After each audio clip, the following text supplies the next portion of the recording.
इस पवित्र और राष्ट्रीय पर्व में मैं समस्त प्रदेशवासियों, देश के विभिन्न हिस्सों में रहने वाले राजस्थानियों तथा सभी देशवासियों को हार्दिक बधाई और शुभकामनाएं देती हूँ। इस अवसर पर मैं शीश झुकाकर प्रणाम करती हूँ आज़ादी के आंदोलन में अपना तन, मन, धन न्यौछावर करने वाले ज्ञात और अज्ञात सभी स्वतंत्रता सेनानियों को, जिनकी वजह से हमें यह अनमोल आज़ादी प्राप्त हुई है।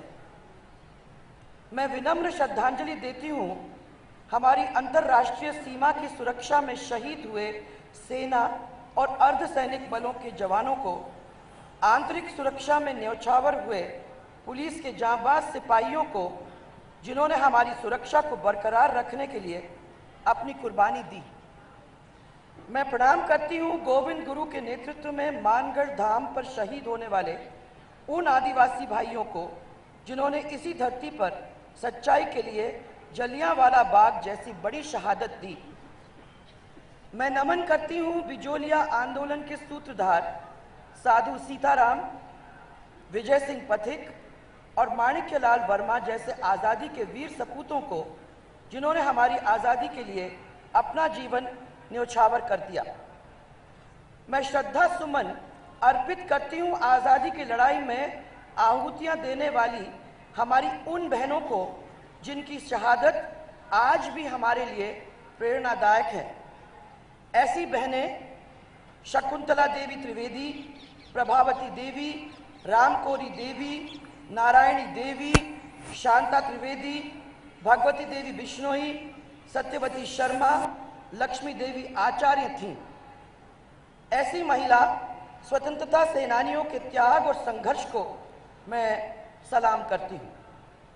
इस पुण्य अवसर पर मैं प्रणाम करती हूँ मेवाड़ की उस धरा को, जो स्वर्ग जैसी सुंदर है, जहाँ के कण कण में शौर्य और बलिदान की कहानियाँ हैं।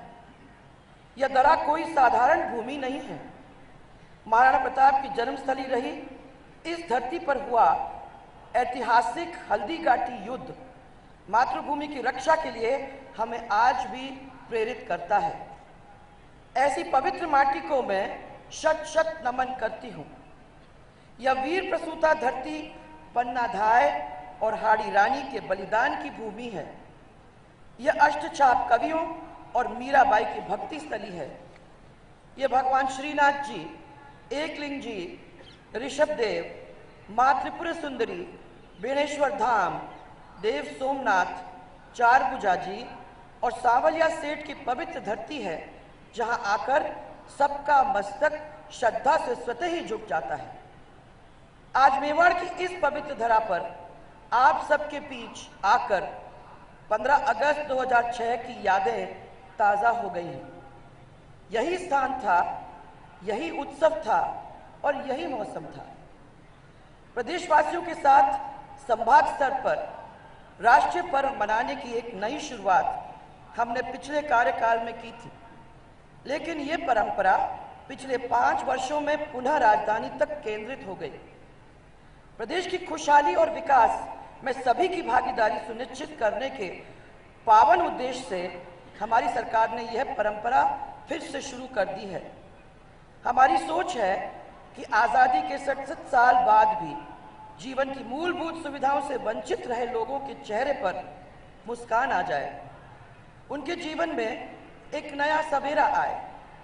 संभाग मुख्यालय पर राष्ट्रीय पर्व मनाने का फैसला हमने फिर इसीलिए लिया है। मैं तहे दिल से प्रदेशवासियों का आभार व्यक्त करना चाहती हूँ, जिन्होंने विधानसभा और लोकसभा चुनाव में ऐतिहासिक जीत दिलवाई। आपके इस विश्वास और स्नेह से मैं अभिभूत हूँ। अब हमारी बारी है। हम आपके विश्वास और स्नेह की शक्ति से पूरे राज्य में ठोस विकास कराएंगे। आपका साथ और विश्वास प्रदेश के विकास के लिए अत्यंत अहम है। यही कारण था कि सेवा की बागडोर संभालने के साथ ही हमने सरकार आपके द्वार कार्यक्रम की शुरुआत की है। हमने सुराज संकल्प यात्रा के दौरान बहुत करीब से यह देखा कि जिस प्रशासनिक तंत्र को लोगों की सेवा करने की जिम्मेदारी दी गई थी वो बिल्कुल चरमराई हुई थी। शिकायतों का अंबार था और जनता को स्थानीय स्तर पर राहत नहीं मिल रहा था। पंचायत, ब्लॉक और जिला स्तर के प्रशासनिक ढांचे को मजबूत करने तथा उसे जनता के प्रति जवाबदेह बनाने के उद्देश्य से हमने संपूर्ण मंत्री परिषद और सरकारी अधिकारियों के साथ सर्वप्रथम भरतपुर संभाग में 9 से 18 फरवरी और फिर 19 से 30 जून तक बीकानेर संभाग का सघन दौरा किया। इसी कड़ी में हम सब अब 16 से 25 अगस्त तक उदयपुर संभाग में ये कार्यक्रम कर रहे हैं। मुझे इस बात का एहसास है कि जनता अपने अपने क्षेत्र के विकास के लिए बेसब्री से इंतजार कर रही है। प्रदेश की जनता ने 50 साल से अधिक एक ही विचारधारा पर भरोसा रखा। अपने उज्जवल भविष्य की कल्पना साकार करने के लिए उन्हें जिम्मेदारी दी और सालों तक धैर्य रखा, परंतु हमसे तुरंत ही कायाकल्प करने की अपेक्षा की जा रही है।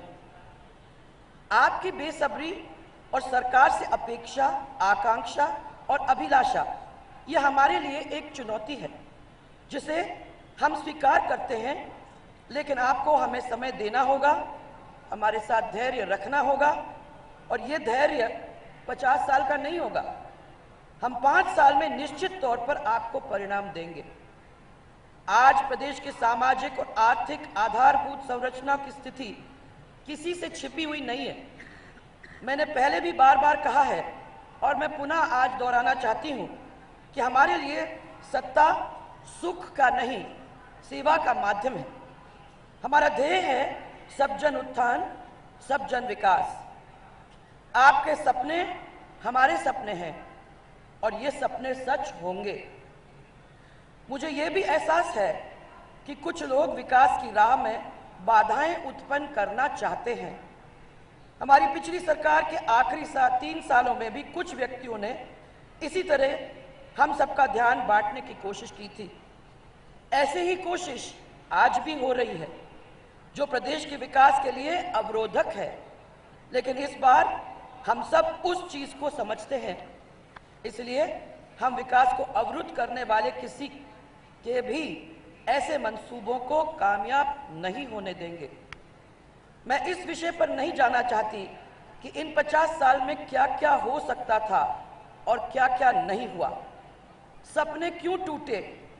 यह भी चिंतन का विषय है कि गुजरात, मध्य प्रदेश, छत्तीसगढ़ 15 सालों में कहां से कहां पहुंच गए और हमारा प्रदेश आज भी वहीं का वहीं है। विकास का यह अंतर शासन करने वालों का अंतर है। हमारी सरकार नारों में नहीं, नीतियों में विश्वास करती है। हम वायदों में नहीं, काम में विश्वास करते हैं। हम हर मजहब और 36 की 36 कौम को विकास की मुख्य धारा से जोड़कर एक ऐसे राजस्थान का निर्माण करेंगे जिसमें सभी प्रदेशवासियों को गर्व महसूस हो। लेकिन यह तभी संभव होगा जब आप और हम मिलकर विकास की राह पर कदम से कदम मिलाकर साथ चलेंगे।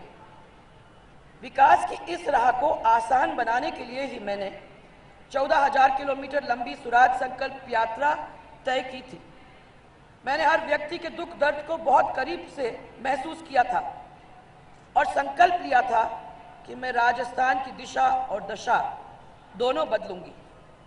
प्रदेश के समग्र विकास के लिए हमने बिजली, पानी, सड़क, चिकित्सा, स्वास्थ्य और शिक्षा के साथ साथ सामाजिक आधारभूत सुविधाओं के क्षेत्र में ढांचागत सुधार की योजनाएं शुरू की हैं। इसके साथ सरकार आपके द्वार भामाशाह योजना, कौशल विकास, नई औद्योगिक निवेश, खनिज तथा सौर ऊर्जा नीतियों को शीघ्र जारी करना, सदियों पुरानी राशन दुकानों का आधुनिकीकरण तथा ग्रामीण पर्यटन को प्रोत्साहित करना, यह हमारी सरकार की प्राथमिकताओं में शामिल है। इसी क्रम में पर्यटन को बढ़ावा देने के लिहाज से उदयपुर जिले के सज्जनगढ़ बायोलॉजिकल पार्क को इस वर्ष के अंत तक पर्यटकों के लिए खोल दिया जाएगा।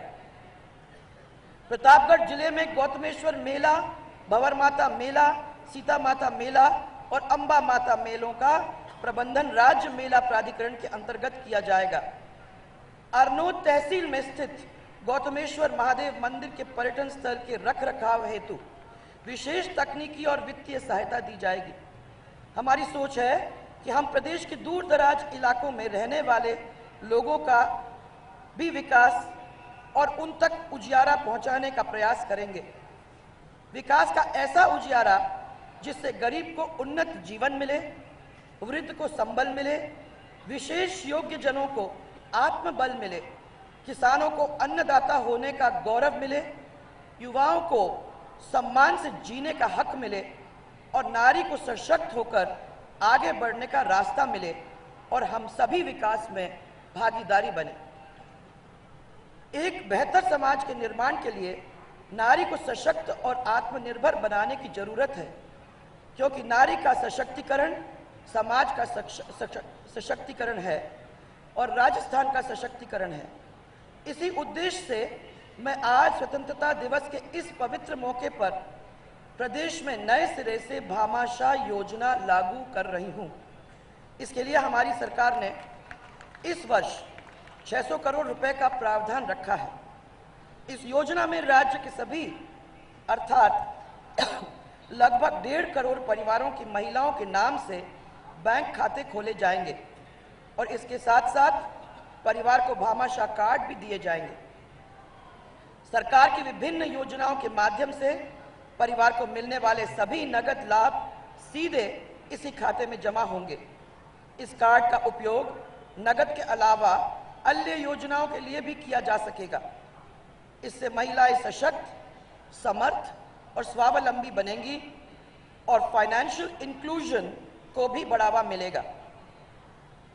मेरा आपसे अनुरोध है कि आइए आप हम सब इस योजना में जुड़ें, अपना भामाशाह कार्ड बनवाएं, ताकि राजस्थान के हर परिवार की महिला मुखिया के नाम बैंक खाता हो जिसमें पैसा जमा हो और उस पैसे को अपने विवेक से खर्च करने का उसे अधिकार हो। इस योजना के सफल क्रियान्वयन के लिए प्रत्येक पंचायत स्तर पर अटल सेवा केंद्र की स्थापना करेंगे, जहां आम जनता को सरकारी सेवाओं के साथ साथ भामाशाह कार्ड से संबंधित सेवाएं भी प्रदान की जाएंगी।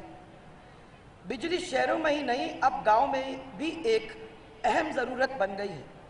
हमने स्वराज संकल्प यात्रा के दौरान आपसे वादा किया था कि हम आपको 24 घंटे घरेलू बिजली देंगे।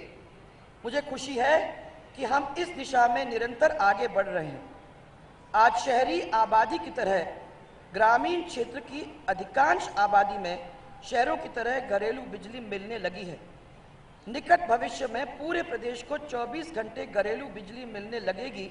इसके लिए तेजी से प्रयास किए जा रहे हैं। हम चाहते हैं कि हमारा प्रदेश विद्युत उत्पादन में आत्मनिर्भर बने। इसके लिए हम दृढ़ इच्छा शक्ति के साथ जुट गए हैं। पिछले 7 माह में राज्य की विद्युत उत्पादन क्षमता में 900 मेगावाट की बढ़ोतरी की गई है। इसके अलावा 850 मेगावाट क्षमता की इकाइयों में भी इसी वित्तीय वर्ष में उत्पादन शुरू हो जाएगा। बिजली की मांग में लगातार हो रही वृद्धि को ध्यान में रखते हुए हम विद्युत क्षमता को में बढ़ोतरी करेंगे। हमारा प्रदेश सौर ऊर्जा में देश का सिरमौर बने, इस नेक इरादे को जमीनी अंजाम देने के लिए हम आगामी 5 वर्षों में 25,000 मेगावाट सौर ऊर्जा उत्पादन के लिए नई सौर ऊर्जा नीति बनाएंगे। प्रदेश के अन्य क्षेत्रों की तरह अनुसूचित जनजाति क्षेत्रों में भी घरेलू बिजली 24 घंटे मिले, इसके लिए उदयपुर वृत्त में फीडर मेंटेनेंस कार्यक्रम के तहत 23 करोड़ रुपए की लागत से 591 फीडरों की मरम्मत करवाई जाएगी। जल है तो कल है। हमारे पूर्व प्रधानमंत्री श्री अटल बिहारी वाजपेयी जी का सपना था कि देश की नदियां जुड़े। अटल जी के इस सपने को राजस्थान में हमारी सरकार पूरा करेगी। इसके लिए राजस्थान रिवर बेसिन अथॉरिटी का गठन हम करके एक महत्वाकांक्षी योजना की शुरुआत करने जा रहे हैं। प्रतापगढ़ शहर में पेयजल समस्या के समाधान हेतु 80 करोड़ रुपए की लागत से जाखम बांध से इनटेक वेल और चोर मगरा पर द्वितीय पंपिंग स्टेशन के निर्माण द्वारा शहर में की जा रही जल आपूर्ति परियोजना का पुनर्गठन किया जाएगा। डूंगरपुर शहर की पुरानी पेयजल पाइपलाइन बदलने हेतु 5 करोड़ की योजना स्वीकृत कर पूर्ण कराई जाएगी। छोटी सादड़ी की पेयजल समस्या के निराकरण हेतु परियोजना के द्वितीय चरण में हमेरा बांध के निर्माण कार्य हेतु 930 लाख रुपए की स्वीकृति जारी कर कार्य प्रारंभ करवाया जाएगा। अनुसूचित जनजाति क्षेत्र की 41 बंद पड़ी जलोत्थान सिंचाई परियोजनाओं को पानी की उपलब्धता के आधार पर पुनः शुरू किया जाएगा। किसी भी प्रदेश की तरक्की वहां की सड़कों पर भी निर्भर करती है। हमने इस दिशा में कदम बढ़ाते हुए 20,000 किलोमीटर सड़क विकास का कार्यक्रम शुरू कर दिया है।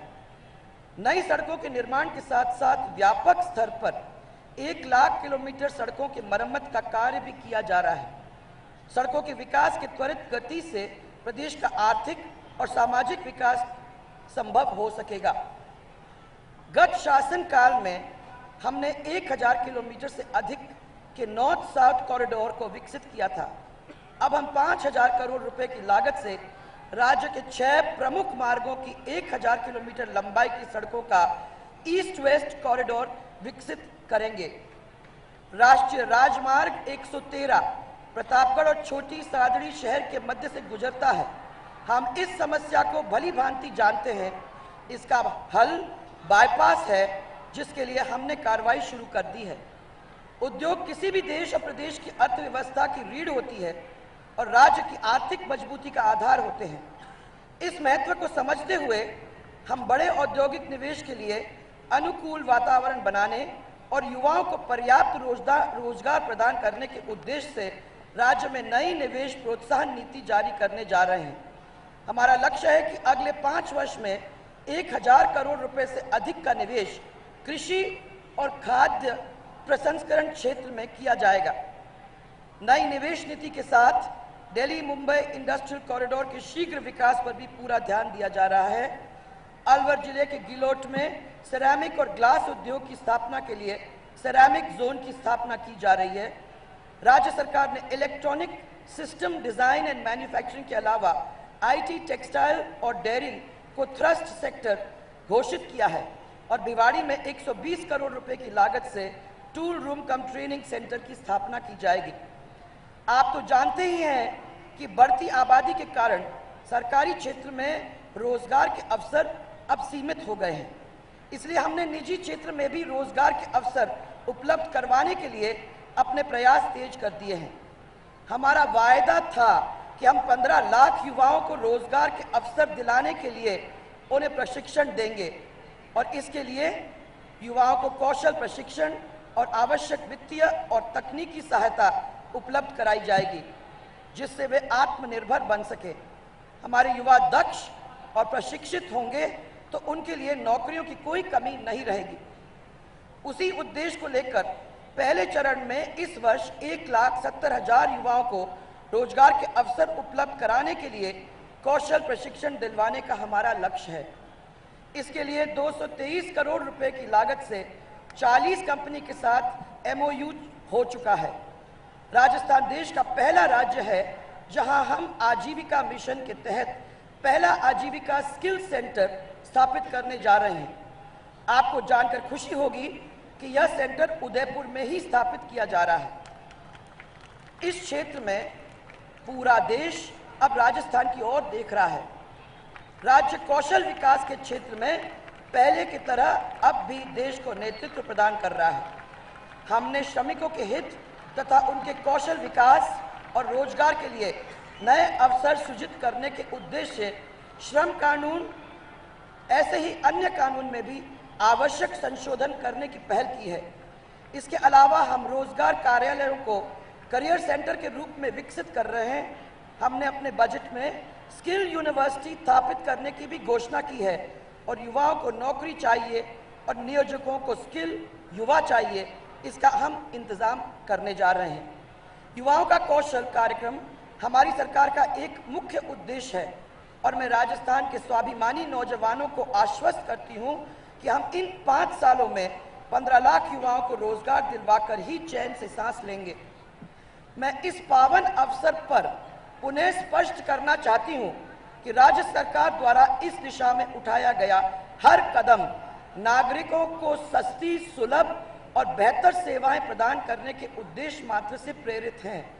हमने अपने बजट भाषण में भी स्पष्ट तौर से कहा था और आज फिर दोहराती हूं कि चाहे राजस्थान राज्य पथ परिवहन निगम के बस स्टैंड का आधुनिकीकरण हो या राष्ट्रीयकृत मार्गों का डीनेशनलाइजेशन हो या फिर पीपीपी मोड पर शहरी क्षेत्रों में विद्युत वितरण की व्यवस्था हो, इसमें से किसी भी क्षेत्र, किसी भी स्तर पर सरकारी कर्मचारी या अधिकारी की नौकरी पूर्ण रूप से सुरक्षित रहेगी। स्वतंत्रता दिवस के इस शुभ अवसर पर मैं आप सबका आह्वान करती हूं कि आप इस विकास यात्रा में भागीदार बने। जनहित में कठोर निर्णय लेने हो तो आपकी शक्ति हमें विचलित नहीं होने दें, क्षणिक कष्ट हमें अपने लक्ष्य से दूर नहीं करें और आलोचक भी हमारी दूरगामी सोच की प्रशंसा करें। हम सबके सपनों की योजना को साकार करने के लिए विकास और बदलाव का यह मार्ग निश्चित तौर पर कठिन होगा, परंतु हम ना तो हिम्मत हारेंगे और ना ही थकेंगे। ईश्वर के आशीर्वाद से हम सब बुलंद हौसलों के साथ विकास की राह पर प्रदेश को आगे बढ़ाते रहेंगे। मेरा अटूट विश्वास है कि हम सभी इस प्रयास में जरूर कामयाब होंगे और खुशियों से भरे एक बेहतर कल का निर्माण करेंगे। आओ साथ चलें प्रदेश की प्रगति के लिए। हम साथ चलेंगे तो राजस्थान आगे बढ़ेगा, राजस्थान आगे बढ़ेगा तो प्रदेश के 7 करोड़ नागरिक आगे बढ़ेंगे और 7 करोड़ लोग जब एक साथ आगे बढ़ेंगे तो बनेगा समृद्ध राजस्थान, संपन्न राजस्थान, स्वाभिमानी राजस्थान। मैं यहाँ रविंद्रनाथ टैगोर का कथन दोहराना चाहूंगी जो हमारी सरकार की सोच को प्रकट करता है। उन्होंने कहा था कि मैंने सोते हुए सपना देखा कि जीवन आनंद है, मैं जागा तो पाया कि जीवन सेवा है, मैंने सेवा करके पाया कि सेवा ही आनंद है। जय जय राजस्थान और जय जय हिंदुस्तान।